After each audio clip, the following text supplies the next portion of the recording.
Hi everyone. I think this is the first time I've ever spoken to this number of people, so great.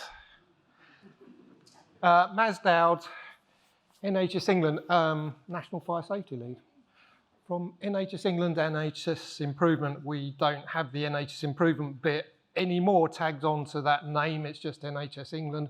Obviously, we've reached the point we no longer require improving because we're so good. So what am I going to talk about? Building safety case. First of all, I was going to say, relate this to the NHS, but I know a lot of you are from other environments. Housing especially, and places like universities all have a requirement to do some of this stuff. So I'm going to not concentrate on healthcare, but talk more generally.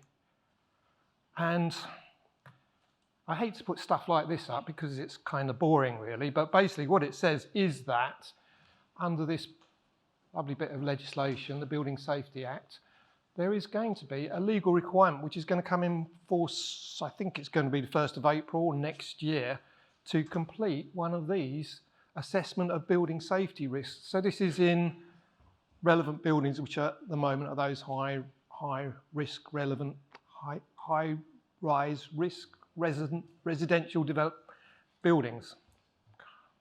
So basically it's where the heights requirement is met on those. So what do you have to do? You have to, as soon as reasonably practical, after the relevant time, and the relevant time is when this place is occupied. So what do you have to do then? Assess the building safety risks as regards the part of the building for which they're responsible. So if you're a responsible person, you have to assess that building safety risk. It's not just fire safety this, it's also anything major, which they're taking as structural really at the moment, that could happen to that building that could cause it to cause, let's say, death or a serious occurrence to a large number of people. And then you have to make such further assessments regularly. It doesn't say how regularly. Regularly sort of generally means once a year, but I'm not going to define it as anything in particular. If you think that it's no longer valid, or at the direction of the regulator. So the regulator is the HSE in this case. So if the HSE comes along and says, well, hang on a second, we don't like this, you need to redo it or you need to review it. And it's got to be suitable and sufficient. So for the purposes of enabling the accountable person to comply with their duties under Section 84. I'll move on a little bit more onto the next one. So what does that say? So all reasonable steps, so what's reasonable? Preventing a building safety risk materialising, so okay, stop it from happening. Reducing the severity of an incident, so it's happened, limit it so that it's not too serious. Fairly straightforward. What does all this mean though? Is it so you're going to have to start doing this legally from next year, so really you've got to start thinking about it now because it's only eight months till April. It's going to take you a little while to get one of these up and running. So if you're managing or responsible person for a block of flats, you're going to have to do this if it meets the height criteria. Is it just another one of those sort of considerations that's going to be a bit of a pain? I've got to do this. Or is it going to be your best friend?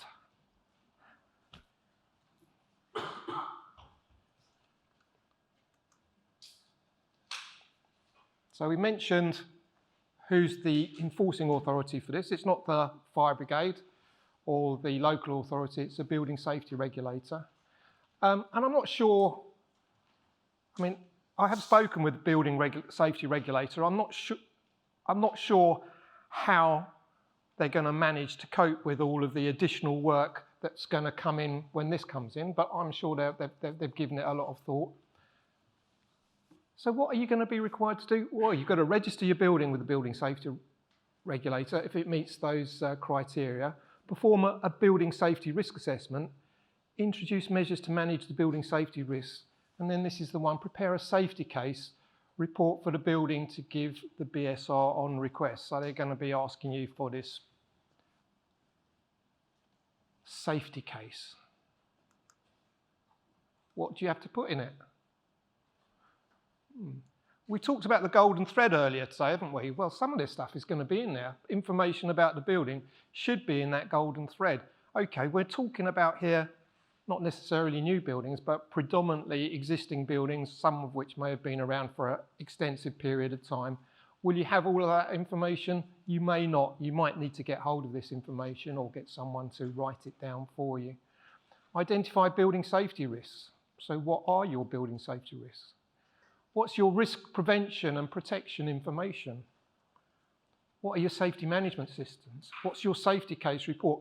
You'll be pleased to know that I'm not actually going to go into, I don't think I'm going to go into each of these in detail because we just don't have time, and we've got lunch coming up soon, so I'm sure you'd all be very miffed if I was to overrun. I certainly would be.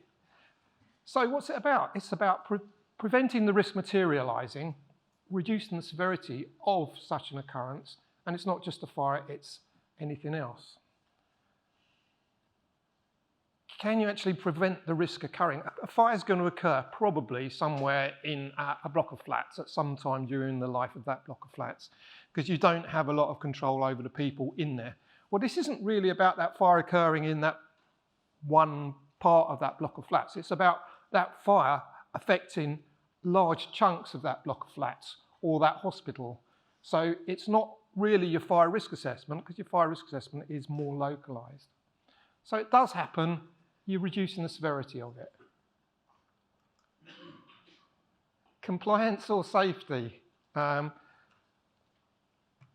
was at a presentation by Dame Judith Hackett last year, and wow, compliance. Compliance is one of those words. Lots of people this morning have talked about compliance, and they've said, well, what do you have to comply with? You have to comply with that wonderful bit of legislation, the Regulatory Reform Fire Safety Order. That's what you have to comply with it. How do you comply with that? Well, some of them have quoted bits of British standards. Well, British standards say at the beginning of every British standard, be careful about quoting this British standard as compliance. Okay, so what do you have to comply with? Well, the government do put out their own little bit of guidance. At the moment, they're called the Green Guide, and they've been around for a number of years, but they're being revised at the moment. So they're issued under Article 50 of that Regulatory Reform Fire Safety Order. They're being revised. One so far has been revised. I think there's about 11 of them in total. The others are in the process of being revised. So they tell you what you have to do basically to comply with. The Dame Judith Hackett example was, she said, well, what is this safety thing? You know, her image was, okay, I'm driving along the I'll say the M4 because that's the road I tend to use. I'm driving along the M4 in my very nice new Tesla, because we're being very, and I'm doing 70 miles an hour, and you know, I'm driving quite safely. Am I safe? And the answer is she safe? Well, it depends, doesn't it? It just depends whether there's fog, there's snow, there's ice, whether there's lots of other traffic on the road. And you can't just say, yes, you're safe, or no, you're not safe. It depends on so many factors. And let's say I'm not driving along my Tesla. I used to have a 1958 Wolseley 1500, which had no seat belts on, had no airbags, had no ABS. And I still used to bomb along the motorway at 70 miles an hour because I used to regularly use it to go up to the Fire Service College back in those days. Was I safe in that? I was safe, but I wasn't nearly as safe as I would be in a Tesla. But I was, my awareness was such that I kept a long way from the car in front because I couldn't stop particularly quickly. You know, I was very careful. So at what point does that compensatory factor, I knew that steering wheel with those big metal spokes on it, because it had like, great, if I was to crash, those would go straight into my chest and I'd probably end up dead. So I didn't want that to happen. So I was a lot more wary about my speed, my distance, and a lot of other factors. So what is safety? So what's this safety case for existing buildings? The legal requirements for existing buildings are to reduce the risk to as low as reasonably practicable. These principles of protection are in the Fire Safety Order under Schedule 1 of Part 3, So the first thing is avoiding risk. We can't really do that. You say, well, okay, we won't put any people in there. There'll be no risk. Great.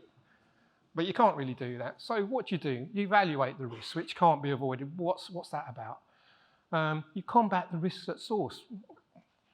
How do you do that? Well, a good thing is let's not have stuff that burns in there. That combats the risk at source.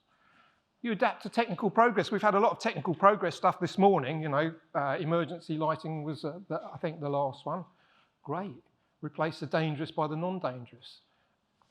And so on and so forth. But I'm not going to go into all of these ones because this is the bit that I really like, the ALARP risk assessment exercise. So as low as reasonably practicable, what's that about? You reach a point where the cost and effort to reduce the risk further will be grossly disproportionate to the benefit achieved.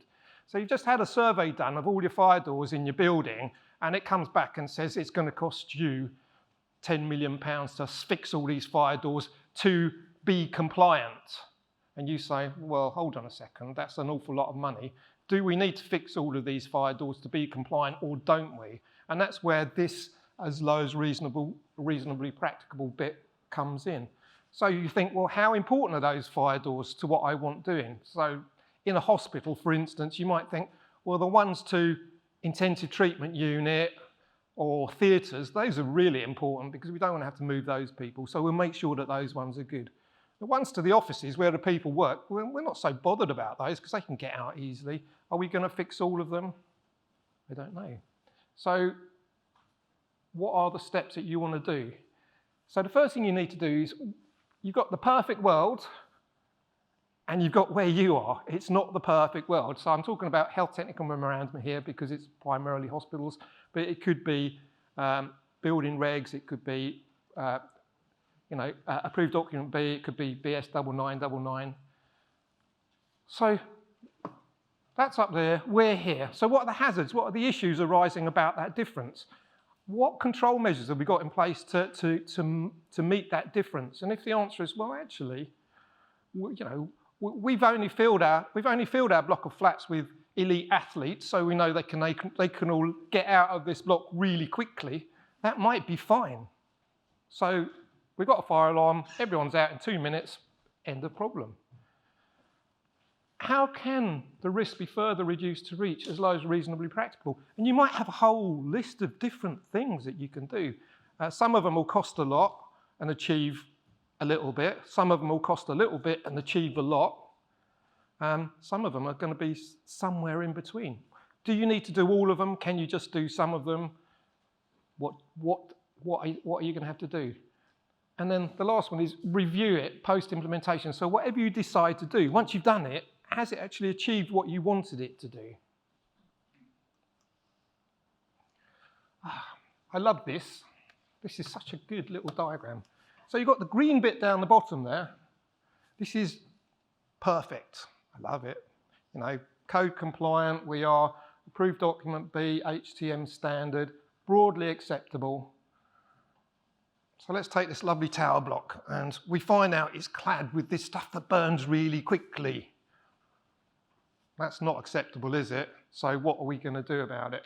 And you've got probably a whole load of things that you can do in the middle, from put in a waking watch. So, okay, so there's lots of tower blocks up and down the country, lots of buildings with ACM on them, that one of the first things that they've put in place is a waking watch. How useful is that waking watch? What benefits has that given to that tower block? Has it actually done the job?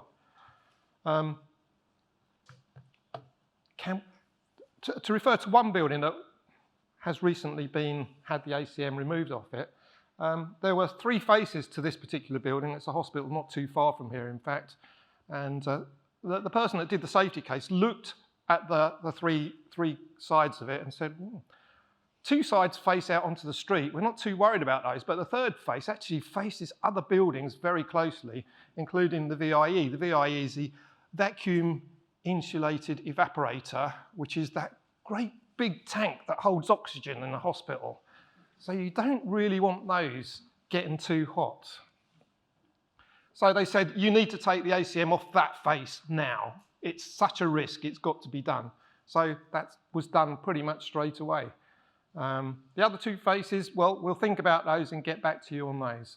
So that was the unacceptable region. It then dropped it back into that sort of reddy orangey bit, and then you got to decide what you're going to do to bring it into that green region, or how far towards the green region you need to go. You might say, well, actually, our block of flats has got loads of athletes in it. We don't have to do a... You could say our fire station that we're not too happy with is full of firefighters, so they know exactly what to do in a fire. So we don't have to do too much about fire safety issues at the fire station.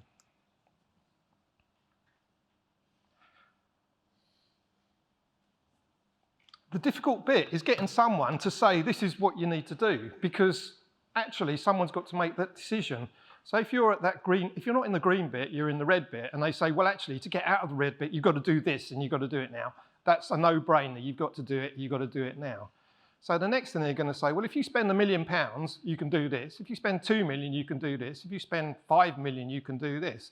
So someone has got to decide, well, at what point do we draw the line? Where are we going to say, okay, we can spend £1 million and we'll get the risk down a bit more. But to compensate for that, we'll maybe provide a bit more training. Lee earlier on spoke about training and how critical that is, so people know what to do in the event of a fire.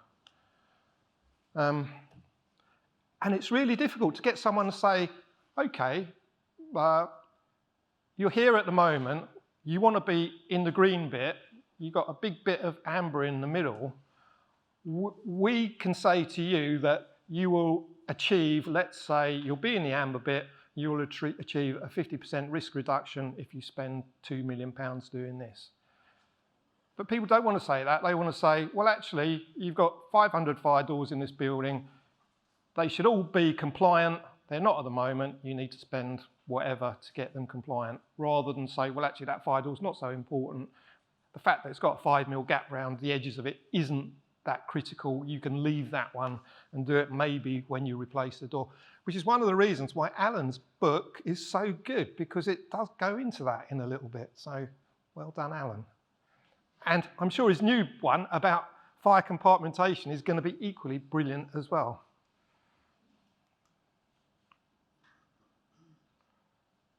So we've done that.